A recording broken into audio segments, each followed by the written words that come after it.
Well, good afternoon / morning / evening, everybody. My name is Aaron Standard, and I'm joined here with my colleague, Gregorius Sodharmo. Gregorius, how are you doing today? Oh, pretty good. Good. How are you? A little hectic. Turns out I flubbed. So this has been a cursed Akka.net community stand-up so far. I managed to forget while I was working remotely in Germany last week that we even had this going on. So I had to frantically cancel it and reschedule it at the last minute. And then it turns out I kind of screwed up StreamYard to some extent. And it took a little bit of work to get this reconfigured to work correctly with the existing YouTube event we had already created. But, I think we've got it all working, and it should be fun, great, and excellent. So for those of you who are joining us for the first time, once a month, Gregorius and I will kind of provide a little community update on what's going on with Akka.net and sort of the greater ecosystem around it. So if you're into that sort of stuff and you want to up your game with respect to .NET development and Akka.net in particular, please don't forget to like and subscribe to our YouTube and to this video. That will help us out tremendously. Now, I guess we should go ahead and get down to the business at hand and talk a little bit about what we've been up to as far as recent Akka.net releases go. So the first thing I guess we should dive into here, kind of working in chronological order, is, well, technically we actually did Akka.net 1.536 first. So Gregorius, this was kind of your baby. Do you want to take us through that real quick? Yeah, sure. Most of it is actually your work. We did clean up for the actor cell, modernizing it to use nullability. And then we added capability for it to filter out lifecycle metrics for people who doesn't want to be spam with it. And then there is a contribution from user. Yeah, Pavel. For the Akka streams, just to make sure that the merge hub works correctly when it's being shut down. Yeah, it's sort of the continuous curse of error propagation stuff we have to frequently deal with Akka streams. Yep, got that. That reminds me, there's another big thing that I didn't include on our list to cover, which is some of the releases we made to Akka.Streams.Kafka belongs on this list as well. If you're a Phobos customer, we have been furiously working on making all sorts of improvements to Phobos during the beginning of this year. So we've done Phobos 2.7 and 2.8. Long and the short of it, we fixed some tracing correlation errors with Akka.Cluster sharding. Basically, when the shard region was buffering, we would lose tracing when that would happen. We fixed it so tracing gets preserved even when the shard region is buffering now. That's a pretty big deal. We've also made it, and this is part and parcel with some of those changes we made to Akka.net in 1.536. We've also made it so you can actually basically disable system actors from showing up in the Akka.live metrics. So if I give you an example here, dive into our test lab. Let me pull up our Phobos dashboards. Let me go to here, Phobos dashboards. If I switch over to our x64 cluster, this is, by the way, is like a slightly modified version of the default dashboard for Phobos. If I switch to draw together and we look down and we have our chart for keeping track of the total number of live actors, one thing you will notice, there are no, actually, I think we're running on an old version of Phobos here. So we should have a fully qualified namespace show up now. But there's basically, let me go ahead and flip over to a more recent version here. If I take a look at the idle CPU actors. So you can see we have the fully qualified namespace now. That's one change we fixed. Now we have system metrics turned on here, but if you turn them off, all these built-in actors will disappear. That was something that we fixed in Akka.net 2.8, I think 1. And we also made it so you can actually customize the names of these actor types as they appear. We did that mostly to accommodate F# developers because they all tend to use functions that are imposed on a very small number of actor base types if they're using Akkaling or whatever. This will help you differentiate those actors running behind the scenes. And we also got rid of a ton of tracing noise produced by Akka.Cluster sharding and Akka.Persistence. So Phobos should be running a lot more efficiently now. Now, in terms of some of the other fixes we worked on, I guess I should explain this. If I pull up NuGet.org real quick and we take a look at the core Akka package, you will notice deprecation notices for 1.536 and 1.535. Whoops, my bad. The problem that happened there was I introduced in 1.535 some standardization around the versions of some basic Microsoft base class libraries that are included automatically in the .NET runtime. Well, long and the short of it, .NET Standard and .NET Framework were actually referencing .NET Core and .NET Standard were referencing two different versions of those base libraries. One was using the 6.0 version, the other was using the 8.0 version. This created a whole bunch of DLL hell problems with some of our plugins that were not doing dual targeting correctly. So we fixed that. The other issue that we fixed in 1.537 was this issue, which a Phobos user discovered.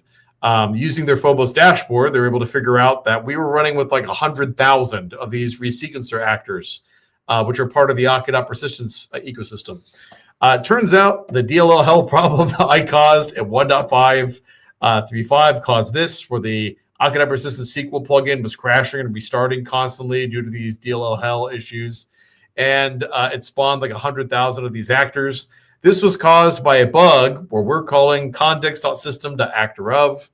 We have since fixed that. And not only have we fixed that, at 1.538, we actually added an Akka analyzer rule to prevent this exact issue from ever occurring again. And in fact, as of an hour ago, Gregorius even has a code fix solution in place, which is that if you see someone doing this, context.system.actor_of, there is a 99% chance that this person is screwing up if they're doing this. So what that code should really look like is context.actor_of. This makes an actor a top-level actor. This makes an actor a child. There is never a good reason for doing this, usually. So this is usually what you want. So we've added an analyzer rule so that type of bug can never happen again. In Akka.NET 1.538, we also added a number of other fixes. We made it so Deathwatch supports future actor_ref now. That's a bug that caused this memory leak that Gregorius is going to talk about. We also added a new message to Akka.NET. In fact, let me pull this up here.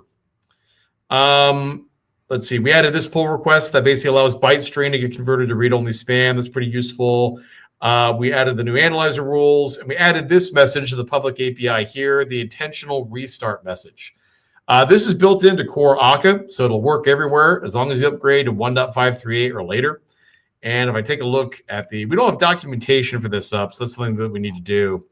But if you send an intentional restart message to an actor, it will cause the actor to crash and throw an intentional actor restart exception. This is meant to be used for testing. Please do not do dumb stuff like abuse it for doing real things inside your system.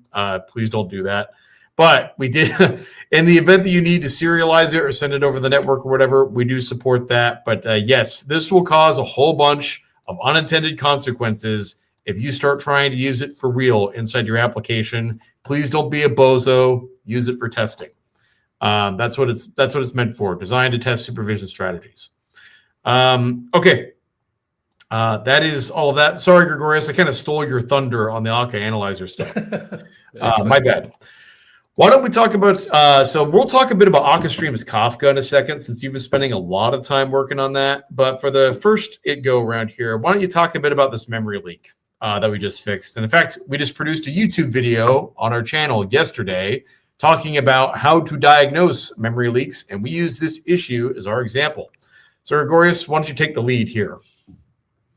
Yeah, well, in this issue that the user raised, he clearly shows that, well, this graph represents the available memory in their server.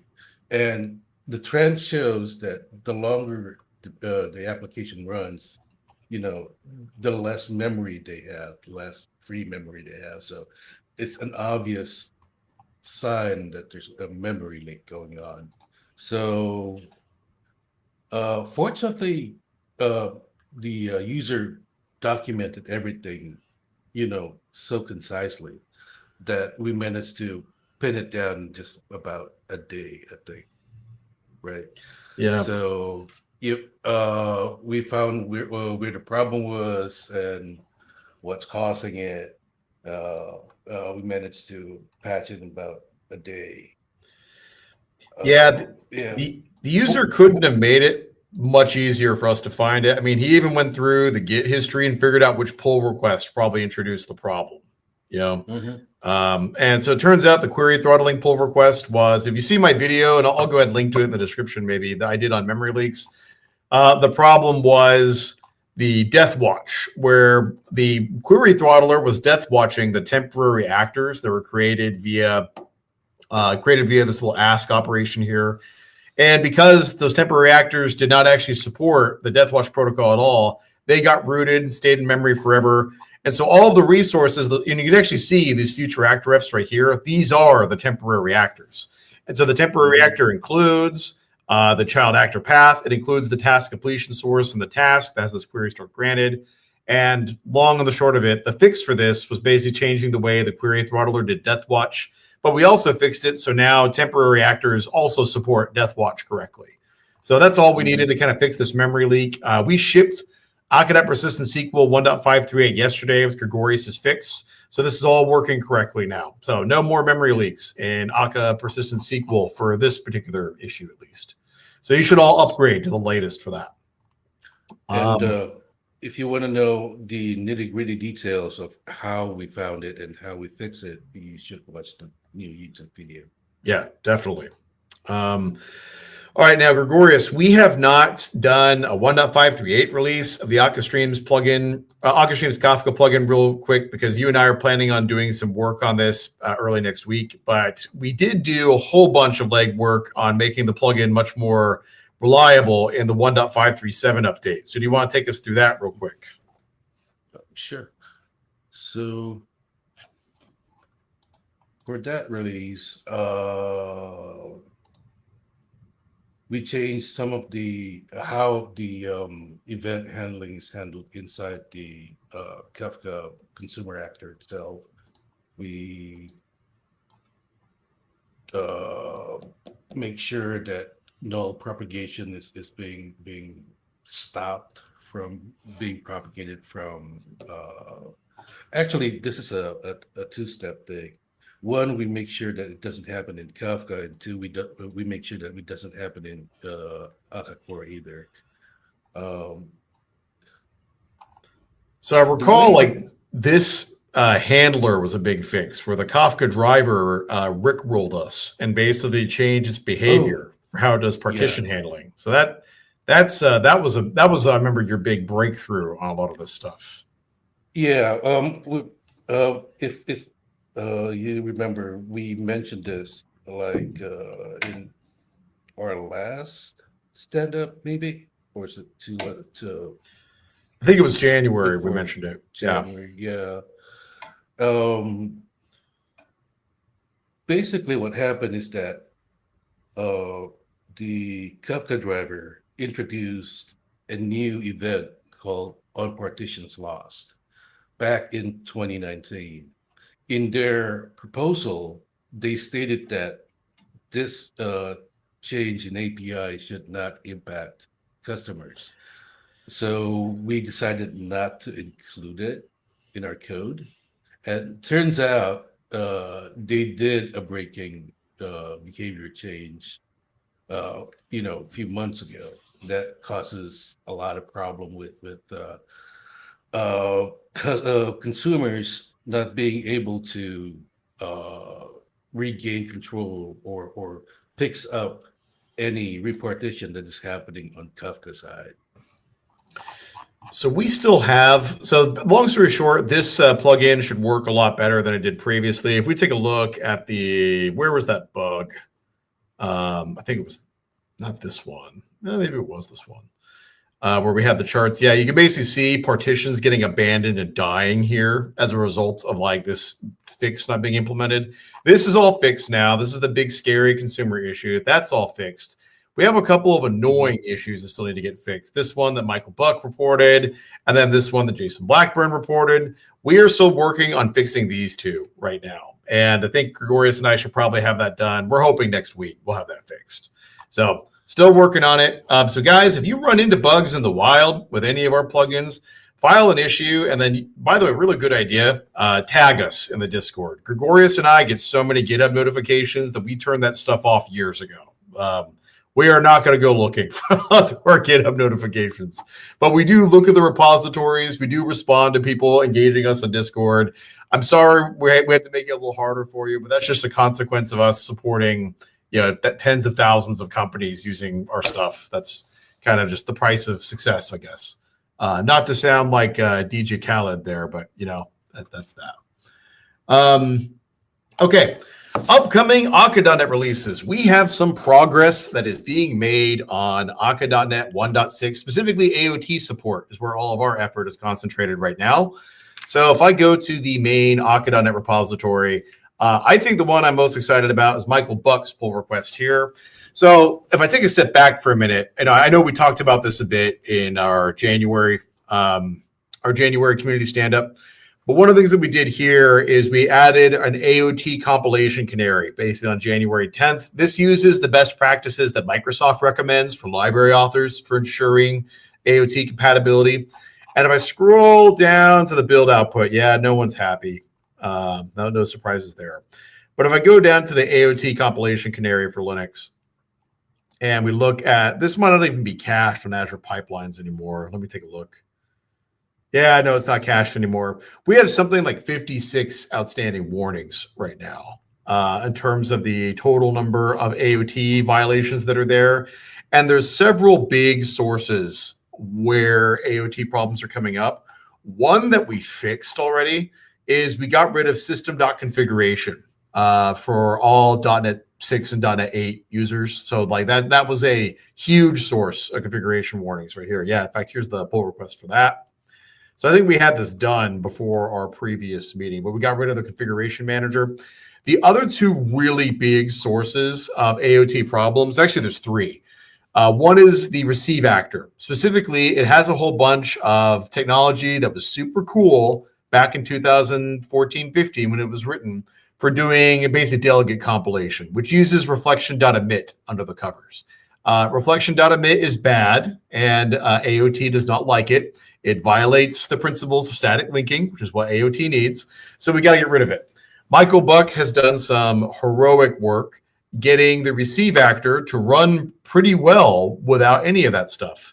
So he's got some benchmark numbers here where you can see there's maybe a little bit of performance loss where, let's take a look. So receive actor's peak performance on his machine, about 61 million messages a second on his device. Doing basically, this is the sort of in-memory ping pong stuff. And then with his new pull request, his max performance is about 56 million messages a second. Between you and me, I don't think this makes a difference in the real world for most users. If you have, let's say, if you have real actor code that's doing real legwork, you're probably never going to see 56 million messages a second inside your system. So I don't think it makes a real difference. So this is pretty good as far as I'm concerned. The big issue that he's been working on is trying to get the test suite to pass. And I think he's down to maybe having, I don't know, only a handful of racy unit tests not passing at this rate. If I pull this up. Yeah, 7 failed unit tests. Okay, so we still got a little ways to go. But he was at like 400 or 500 failing tests a week ago. So this is really fantastic progress. So there's that. The other thing that Gregorius and I are working on right now is doing type loading. Basically, we're probably not going to implement this specific approach to doing it, but the idea is to cheat. And if we see someone trying to call type.getType, which is basically a form of dynamic linking where we're assembly loading, we got to get rid of that. That is not AOT friendly. So if we're trying to load a default mailbox or a default dispatcher or a router or a scheduler, all these different components that are configurable in Akka.net, if we know that type already exists in a DLL that we have access to, we can skip doing all that dynamic linking, and that way we can be AOT compatible. So we should have some pull requests up that do this probably the next 3 or 4 days or so. So that's going pretty well. The third area where we need to add some AOT support is going to be props. The default prop syntax that people use is the new expression. That uses the expression compiler, which uses reflection.emit.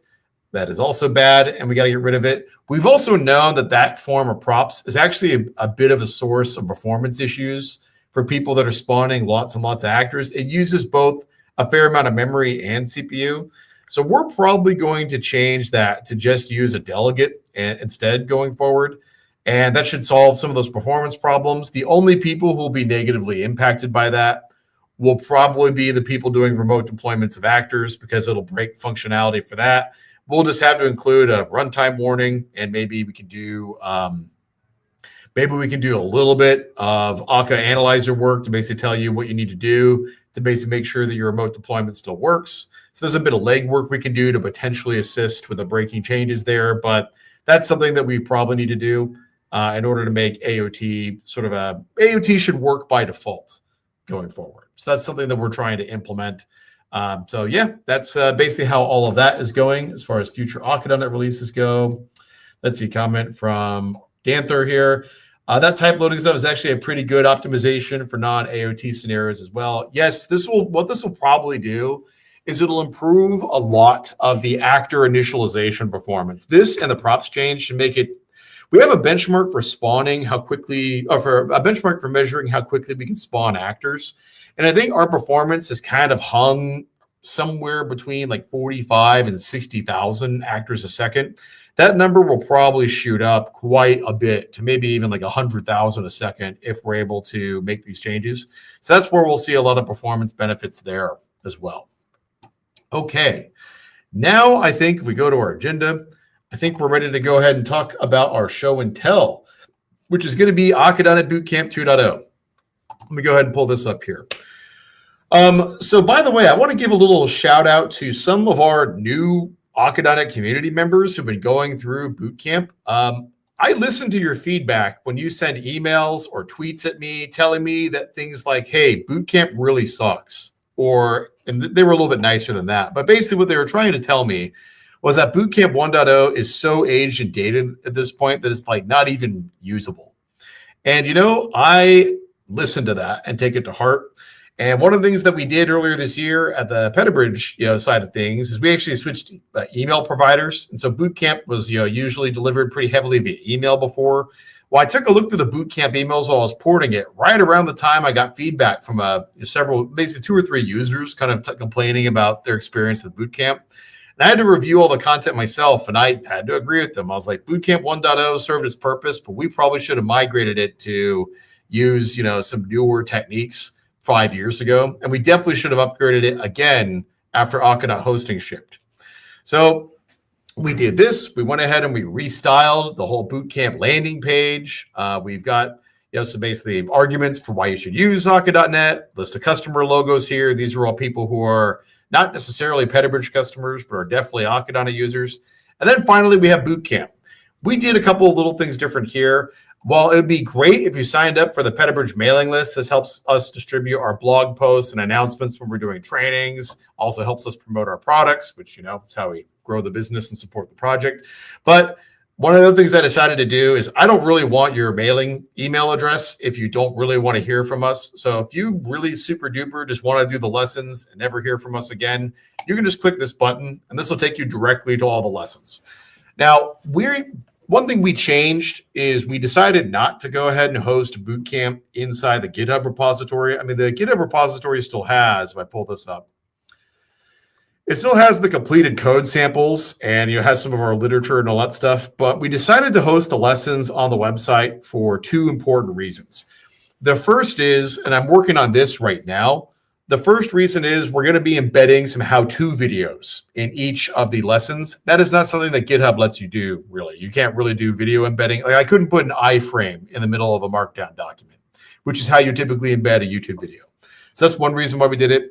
The other was we wanted a lot more control over the layout and the way you kind of engage with the lessons and navigate through it. That's not something you can really do with GitHub's default navigation. So basically, we just kind of wanted to deliver a better experience than what we thought we had previously. So right now we have 2 units. We have Unit 0, which is a super basic hello world. Now, I say that, but it also actually has some really important conceptual material in it. Namely, it has some arguments for why you'd want to learn Akka.net, how actors work, what it does. This is a really good kind of conceptual overview for someone who's skeptical about whether they should even learn it. And then we also start diving into, let's say, patterns and practices on things like what does an actor system do? How does message order work? What are dead letters? And all these other concepts that a user is going to run into within the first 5 or 10 minutes of working with Akka.net. So Unit 0 is designed to kind of help address a lot of that baseline stuff. Unit 1 really gets into the meat of starting to do real local Akka.net development using things like Akka hosting, for instance. We also leverage Akka templates real heavily. A piece of feedback I got from a relatively new Akka.net user was they had to really go looking to find something like Akka.templates and that it wasn't advertised very well. Well, we thought we were doing an okay job advertising it inside things like the README for Akka.net, the GitHub README. But, we just said, you know what? A lot of people learn Akka.net the first time going through a course like Bootcamp. We're going to go ahead and have you learn how to work with our templates here. And by the way, one big thing we did, this is another thing I should have included, Gregorius. We simplified all of the Akka.templates so they're way less opinionated than they used to be. Whoops, forgot that. Well, basically, we go ahead and have a section here on installing the templates, and we use a template to go ahead and build our Unit 1 project. So you kind of learn how to really work with it as part of this. And then basically, you also are going to learn quite a bit about things like designing using an actor hierarchy, learning how to use behavior switching to design state machines, learning how to work with the scheduling system in Akka.net for doing delayed or recurring messages. And we also focus on things like testing, which is not something we did in the original Bootcamp. So we have a section here, I'm working with the test kit. Then we have another section later where we work on integration testing. We introduce this specifically after we do a little bit of work with dependency injection with actors as well. So that gets included. And then finally, we have this section here is totally superfluous, in my opinion, to Akka.net. But it's like, even though it's not really about Akka.net, in order to use Akka.net well in conjunction with the rest of the .NET ecosystem, you must do this correctly. And therefore, I said, okay, well, it's going into Bootcamp then. Fine. So we talk a bit about how to go ahead and work with like app settings.json and how to make Akka.net configurable using Microsoft.extensions. So this is its own lesson here. And like, this is something I probably, every time I do like an on-site consulting or I'm doing work remotely with a customer, this is almost always something I set up for them. It'd be really useful if it was documented somewhere, so I didn't have to do that. There we go. That's why it made it into Akka.net Bootcamp. And then finally, we also talk about things like the saga pattern with actors and doing message stashing. So this Bootcamp 2.0 is much more geared towards like productionization and trying to do things the right way right out of the gate, whereas Bootcamp 1.0 was much more conceptual. And I'll argue that Bootcamp 1.0 had some really good code samples that were really fun, and we tried to showcase all the features of local Akka.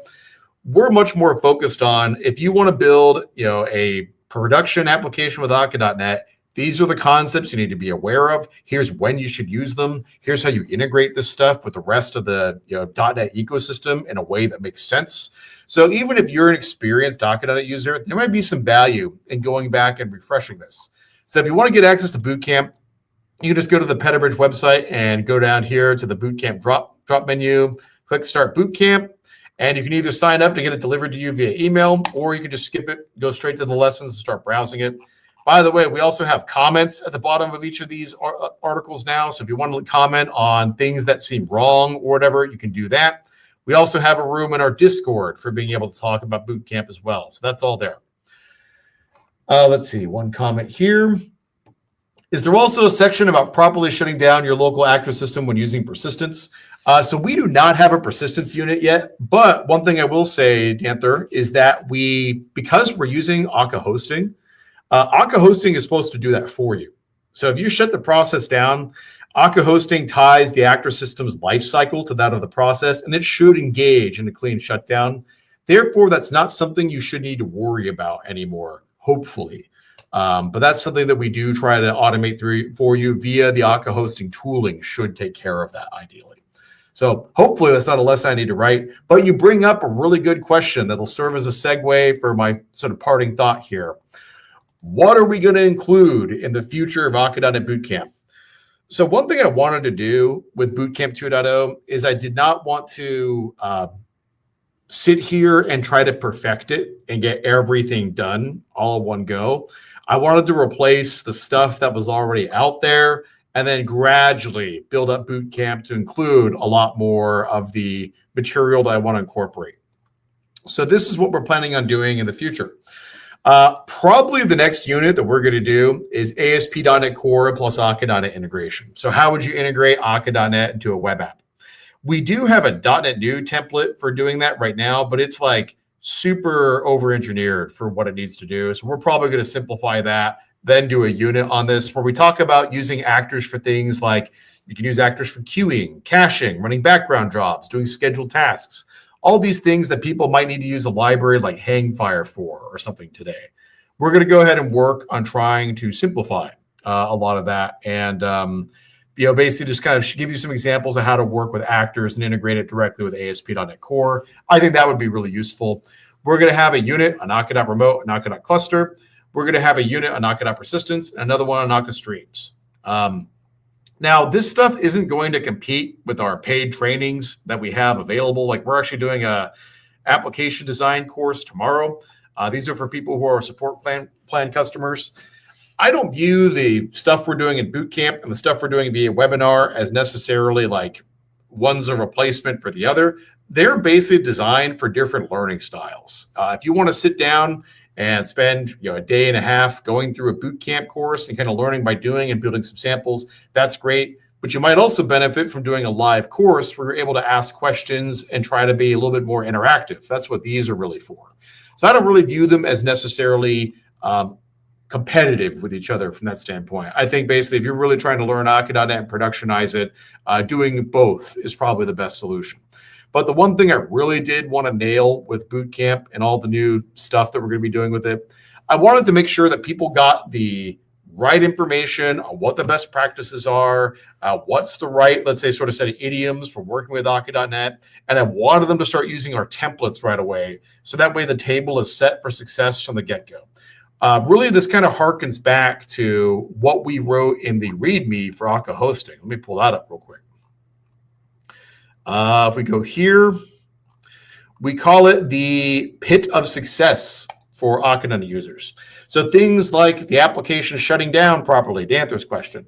We want to make sure all that is handled for you. We want to make sure that you feel like Akka.NET's not this weird alien thing that is different from everything else inside your .NET applications. It should be a harmonious component that works alongside tools that you also use like ASP.NET or Martin or gRPC or Entity Framework, whatever else floats your boat.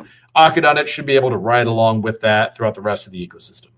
So that's what we're shooting for here. Now, I have to apologize to our YouTube audience. If you guys are asking questions, I can't see it right now, so I might have to go back and answer them either in Discord or a little bit later on the stream. That's because I screwed up our configuration for StreamYard today. My bad. I can stream out to you, but I can't see your comments coming back. I promise that'll be fixed for our March meetup.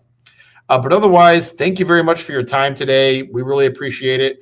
And we're looking forward to getting a beta of Akka.NET 1.6 out pretty soon. That is the thing I'm really looking forward to because I've got a bunch of use cases for AOT that I need Akka.NET for. So I'm hoping that we can get that done in the near future here. So before we sign off today, Gregorius, is there anything else that I left out or missed going over all the Bootcamp and the 1.6 stuff? No, I think you covered everything. All right, solid. All right, everyone. Thank you for your time today. As always, we appreciate your support. Don't forget to, let me go ahead and get my shield banner out here. Don't forget to like and subscribe. And otherwise, we will catch you next month. Thank you very much for your time. We appreciate it.